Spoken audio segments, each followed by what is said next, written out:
On October 11th, the public toured the fire station during an open house and watched a live demonstration of the Jaws of Life rescue and response team to a car fire, as well as the Ocean Shores Police Department's new drone-approved technology and how a fire hose works for the young kids on hand. So what we have here is some of the drones that the police department has bought.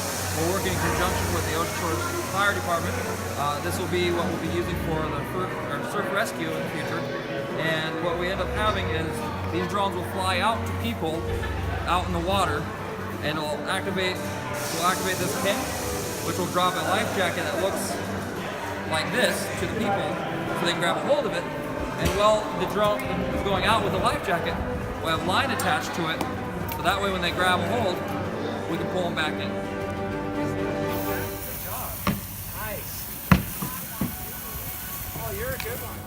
You can check out more live news coverage, community events, and great rocking tunes at KOSW radio.com.